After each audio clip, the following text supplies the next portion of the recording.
All right, let's go. We're diving deep into this Jake Paul versus Mike Tyson fight. We've got tons of articles, betting previews, and even, get this, a social media post straight from Jake Paul himself. It really does feel like something's brewing.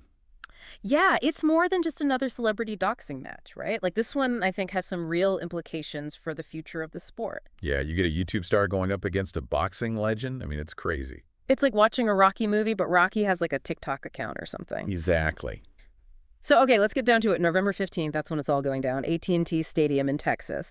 And get this, you can watch it live on Netflix. Whoa, Netflix. Yeah, That's huge. That's got to be a game changer, right? huge, yeah. Netflix getting into live boxing. Maybe this is like a new era for the sport. Who knows? I mean, think about this too, the age difference. Tyson is 58, Paul's 27. That's nuts, like put in perspective.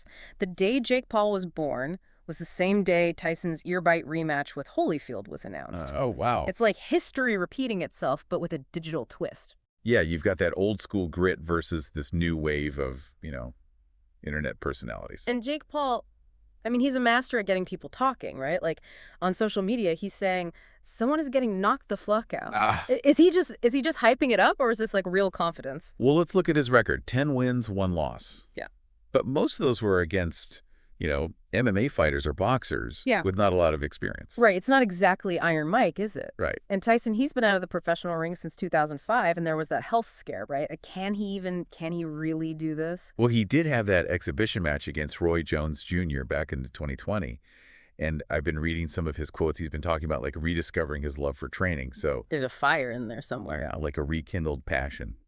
Yeah. And I mean, that makes it more than just a publicity stunt, right? Absolutely, yeah. And let's not forget, this isn't just about these two guys. We've got this incredible undercard. It's stacked. Yeah. Like the rematch between Katie Taylor and Amanda Serrano for the undisputed women's super lightweight title.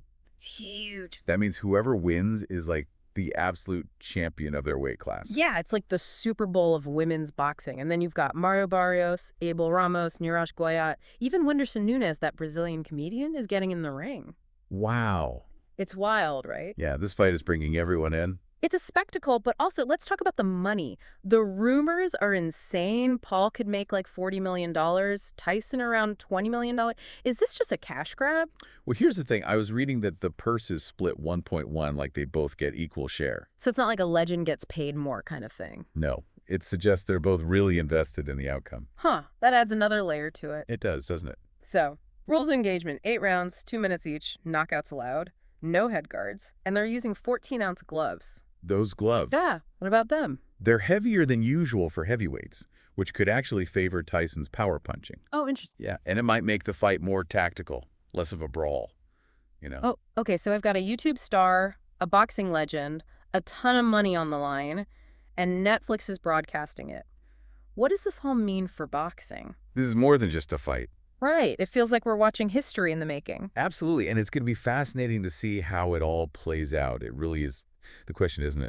What does it mean if Paul wins? Yeah, like is it the changing of the guard or something? Could be. It's a real clash of, like, eras. Yeah. And we talked about those heavier gloves. Those could be a factor, too. Huge factor, yeah. Can you break that down for us a little? Why are those gloves such a big deal? So usually heavyweights use 10-ounce gloves. These are 14 ounces. That extra weight, it slows down punches, maybe changes how Tyson fights. It could be good or bad for either guy. Exactly. Yeah, it makes it even more unpredictable. Yeah, no kidding. So we might not see a knockout. Maybe it's more tactical. Could be. Yeah, Paul's all about movement, speed, not just raw power. So it might actually work in his favor, having to think more strategically. It might, yeah. But then Tyson is a master at, controlling the fight. Right. He can get in your head, too. Oh, yeah. Psychological warfare. So it's like a chess match in the ring. Wow. Could be. Yeah. Fascinating. But let's go back to Netflix for a minute. Them broadcasting this. That's huge. Yeah. Could change everything, right? I think so. Boxing has always been pay-per-view, limited audience. Right. Netflix, they have millions of subscribers. Suddenly, everyone can watch. So we could see a whole new generation of boxing fans because of this? I think that's definitely possible, yeah. More fans, more money. Maybe that's good for the fighters, too. Yeah, could be.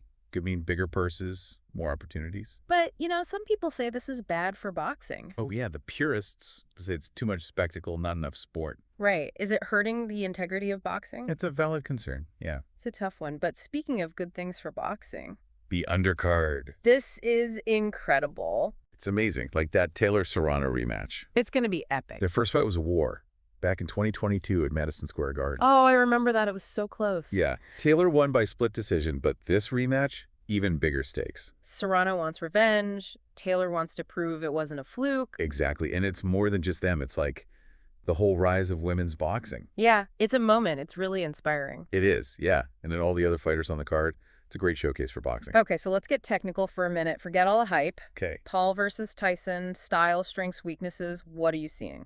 Tyson, on paper, he's got the power, the experience, the knockout punch. Right, Iron Mike. But Paul is younger, faster. He's adapted well so far. Yeah, he's proven people wrong before. He has. So it's really youth versus experience, speed versus power. And those gloves could make it even more interesting. Definitely, yeah. It can change everything. We were talking earlier about what if Paul wins? Oh, yeah. Big upset. What would that do to boxing? It would shake things up for sure. Silence a lot of critics. Paul would be a real contender then. Yeah, he'd have earned it, beating Tyson even at this stage in his career. But what about Tyson? Would it hurt his legacy? That's tough to say. It wouldn't erase his accomplishments. He's still a legend. Right, the belts, the knockouts, that's all history. Yeah, but losing to a YouTube star, it would make people question things. Like, what does it even mean to be a boxer these days? It would blur the lines for sure. Yeah, between sport and entertainment. And maybe that's okay. Maybe, but what if Tyson wins? Then that's a comeback story for the ages. He'd prove he can still do it at 58. Yeah, and it would show that experience matters, ring IQ, all that. But no matter who wins, this is the most exciting fight in a long time. Oh, yeah, everyone's talking about it. So let's bring it back to our listeners. What are you most curious about? What do you want to see happen in this fight? Think about the storylines, the questions. What does this all mean to you? Because this is more than just a fight, right? Right. It's about our fascination with competition, with seeing these two worlds collide. And we'll be back in a bit to talk about the bigger picture, the future of boxing, all that. Okay, so back to that question. What are you curious to see? Yeah, what's grabbing your attention in all this? I keep thinking about what does it mean for boxing if Jake Paul actually wins? Right, like a YouTuber headlining a fight against a former champ. It's wild. Does experience even matter anymore? That's the big question, right?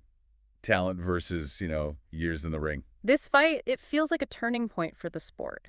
It really does. Like, what even is boxing these days? And just to be clear, we're not picking sides here. No, not at all. We're just trying to understand it all. All the layers, the money, the history, what this means for boxing. That's bigger than just these two guys, right? Yeah, like how we watch boxing, social media, it's all changing. So as we get closer to November 15th, think about it all. Don't just take it at face value. Analyze it. What are the storylines? Who are you rooting for and why? Because this is more than just a fight, right? It's a story, it's entertainment, it's a question of like, what's next for boxing? It's all those things and more. Yeah, and it's going to be fascinating to watch it all unfold. So no matter what happens, this fight's going to make people talk. Oh yeah, for sure. It's going to have a lasting impact. It's going to challenge us, make us think, remind us why we love boxing. So remember, everything we've talked about, the styles, the stakes, the future of the sport. And just enjoy the show, the drama, the excitement. Yeah, because that's what boxing is all about. Anything can happen. That's what makes it so great. Cheers to Jake Paul and Mike Tyson. They're shaking things up. Absolutely. This has been The Deep Dive. We'll see you ringside on November 15th.